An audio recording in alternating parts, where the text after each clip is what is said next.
तो कहानी वहीं से स्टार्ट होती है जहाँ पर खत्म हुआ था। अपने मेन कैरेक्टर के ऊपर बहुत सारे नस्ली धूप को फेंका जाता है, लेकिन क्या अपना मेन कैरेक्टर उन सबको इग्नोर मारते हुए डायरेक्ट मछली पकड़ने में ध्यान दिया जा रहा था। तभी उसके कांटे में गोल्डन फिश पकड़ी जाती है, जिसे देखकर वो भी फुल खुश कि ये हुई ना बात, अब मजा आएगा ने बीड़ू। फिर क्या पकाने के लिए आग की जरूरत होती है, अब वो मिलेगी कैसे? और जी हाँ, उसने उस नस्ली धूप पर ही उस मछली को पका दिया था, जिसे देखकर बीच टाइमिंग के बंदे तो पूरे के पूरे हिल जाते हैं कि इसकी माँ का ये धूप उस पर काम क्यों नहीं कर रहा बे, हद है। उसे तो अब तक गिर जाना चाहिए था, लेकिन क्या वो तो सारा उस पर मछली पका रहा है। ना ना ना ना ना, एक बार मैं खुद ही चेक कर लेता हूँ कहीं ये डी माल तो नहीं है ना। और उसे जलाकर सूंघने लगता है, जिसे देखकर बगल वाला बंदा भी बोलता है कि साले सीनियर तो हर माई के, ये तू क्या कर रहा है। तभी इकोंग उस मछली को मस्त खाते हुए झाड़ियों में नोटिस करता है कि नाइस कहीं राख है तो कहीं धुआं धुआं। अब आते उन लोगों पर जहाँ पर धूप सूंघने के कारण सारे के सारे लोग बेहोश हो गए थे। तभी सीन चेंज होता है कुछ चींटियों पर, जिसे कोई तो खाना खिलाया जा रहा था, और वो और कोई नहीं बल्कि अपनी जियाओ थी, जो कि चींटियों को खिलाते हुए बोलती है कि मास्टर ने कहा था कि ये बंस कुछ ज्यादा ही स्वादिष्ट है, तो क्यों ना तुम सभी ट्राई करके देखो। हाँ क्या बोलते हो? तभी पीछे से बीच टेमिंग का यंग मास्टर आते हुए बोलता है, अरे वाह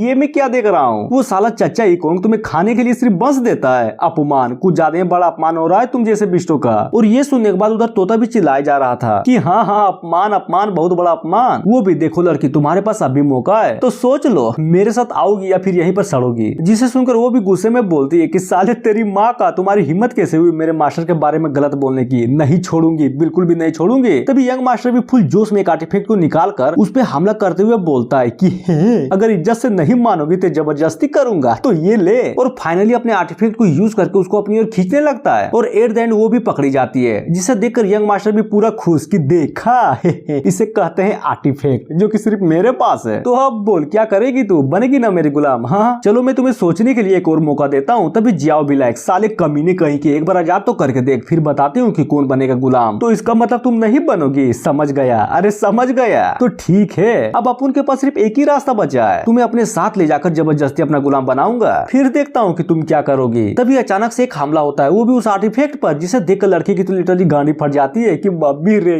ये किया। और बोलता है अबे साले कौन है और किसने अटैक किया, लेकिन क्या कोई भी रिस्पॉन्स नहीं मिलता, साला पूरा का पूरा माहौल ही सन्नाटे में था। तभी वो भी मनी मन सोचे जा रहा था कि इस पीक पर तो गिन चुन कर सिर्फ कुछ ही बंदे हैं, कहीं ऐसा तो नहीं ना कि इस बीस्ट को पकड़ने के लिए और भी बंदे आ गए हैं किसी और पीक से।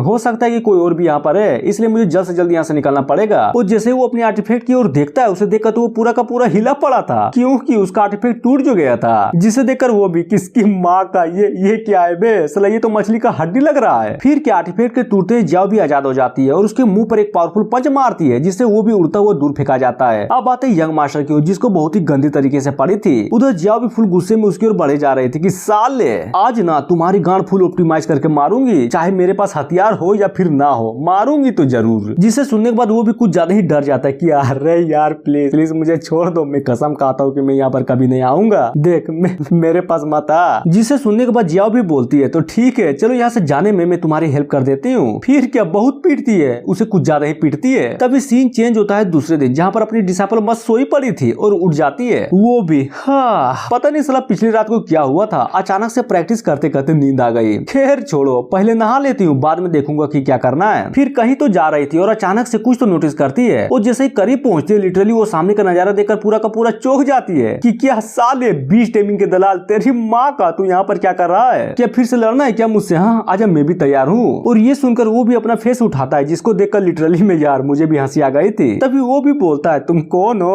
अरे दीदी मुझे बहुत मारा उस लड़की ने, और साला मार मार के यहाँ पर फेंक दिया। जिसे सुनकर डिसाइपल भी कि तो हर माई के दीदी कौन दीदी, हाँ, और उसको पंच मार के उड़ा देती है। उधर तोता भी ये सुनकर बस रिपीट में गाली दिए जा रहा था कि तो हर माई के।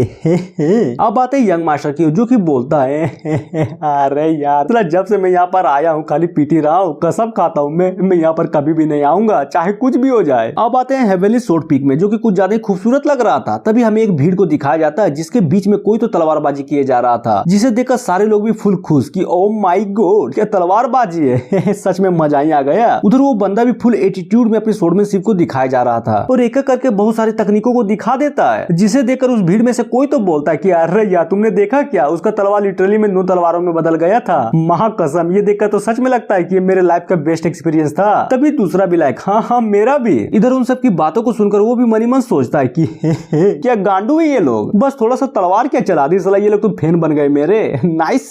लेकिन हाँ ना, ये लोग बस मेरे नजर में कचड़े हैं, कचड़े। और तभी गुस्से में बोलता है, इस साल की डिसाइपल सेरेमनी में सिर्फ एक ही टैलेंटेड इंसान थी जिसका नाम तियान तियान था, लेकिन उसकी इतनी हिम्मत की, इतना मनाने के बावजूद भी उसने मुझे रिजेक्ट कर दिया और उस कमीने कोंग के पीक में चली गई। अपमान, कुछ ज्यादा ही बड़ा अपमान कर दिया उसने मेरा। तभी एक लड़की उसके पास आकर बोलती है, सीनियर सुनो ना, मुझे तलवारबाजी में थोड़ी दिक्कत आ रही है, क्या तुम मेरी हेल्प करोगे? बदले में मैं भी तुम्हें दूंगी जो भी चाहो। तभी वहाँ पर दो और लड़की आकर वही चीज बोलती है कि हाँ हाँ मैं भी दूंगी, मेरी भी हेल्प कर दो। और इतना बोलते ही वो लोग आपस में ही लड़ने लगते हैं कि नहीं पहले मेरी हेल्प करेंगे, दूसरी भी लगे नहीं पहले मेरी करेंगे। और ये सारी बातों को सुनकर वो भी सोचता है कि क्या मतलब सच्ची में ये लोग मेरे लिए लड़ रहे हैं। और दूसरी तरफ वो लड़की जिसने लिटरली मेरा प्रस्ताव ही ठुकरा दिया था और हंसते हुए बोलता है, हे ये हुई ना बात, इसे कहते हैं खूबसूरती जो कि सिर्फ मेरे पास है। लिन तियान तियान बस इंतजार करो, मैं तुम्हें दिखाऊंगा कि मुझे ना चुनकर तुमने कितनी बड़ी गलती कर दी।